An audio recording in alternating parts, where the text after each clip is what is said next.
Hello, and you join me on Maundy Thursday, just for a short reflection, a day when we celebrate, but also reflect. Celebrate because this is the sharing of a meal. Maundy Thursday comes from the Latin. The Maundy means to command, and Jesus used the words of a new command that he gave them to love one another at the Last Supper.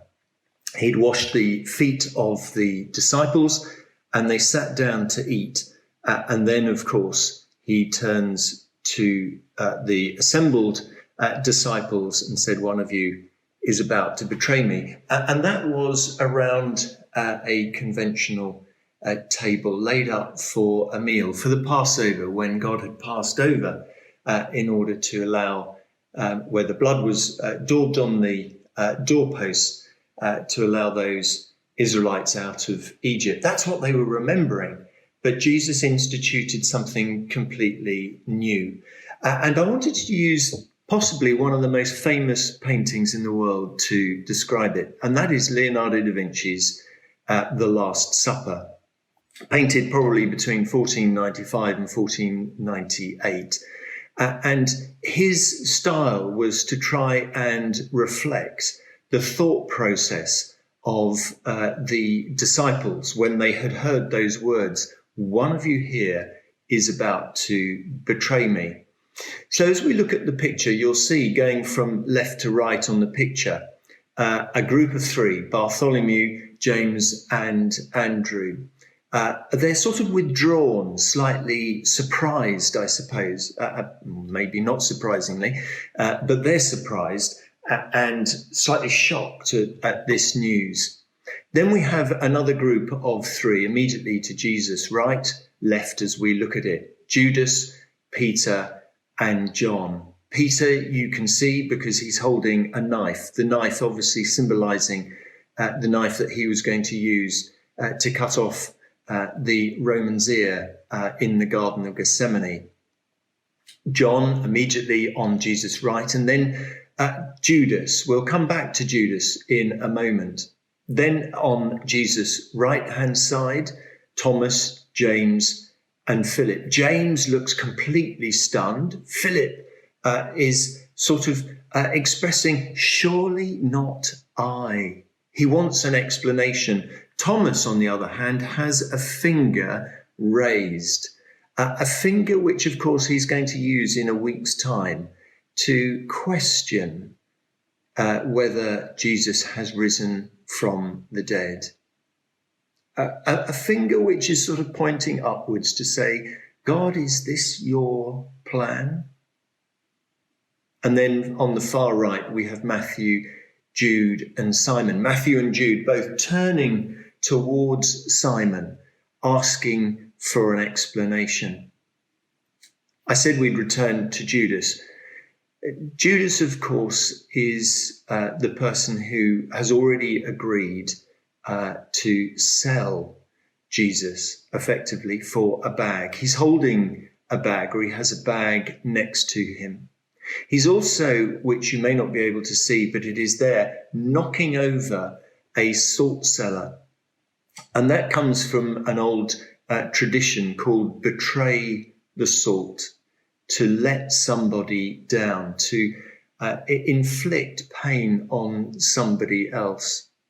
And with his other hand, he's reaching out for some bread. At the same time, Jesus is reaching for that same bread.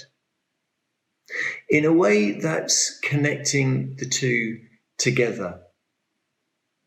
Leonardo da Vinci is saying it is Judas and Jesus who are going to dip the bread together, because they're both reaching it.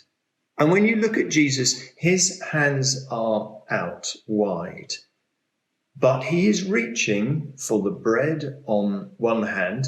Actually, it's his right hand, left as we look, and wine with his other hand, almost confirming to the table at the time that he is instituting the communion service, the Eucharist, the remembrance of this Last Supper. Jesus then, in this painting and to us today, is asking, how do you feel? How do you feel this evening? If you were accused of betraying God, how would you react? How would you feel? If we knew what was in Jesus's mind, the plan that he was pursuing and fulfilling, how would we feel? Would we be like Thomas, asking, God, is this your plan? And wanting in a week's time confirmation of it? Would we be like Peter, leaping forwards, ready to act, but not quite understanding what we were acting on? Would we be like Judas, where the things of the world were becoming more important to him? The money that he could make, the provision that he felt that he could make for himself at this time was more important than the plan of God. When we are challenged, how do we react? How do we feel about things? How do we feel now on this Maundy Thursday? Thinking of that Last Supper, putting ourselves in the shoes of the disciples whose feet had been washed. Jesus had laid his plan before them. I come to serve.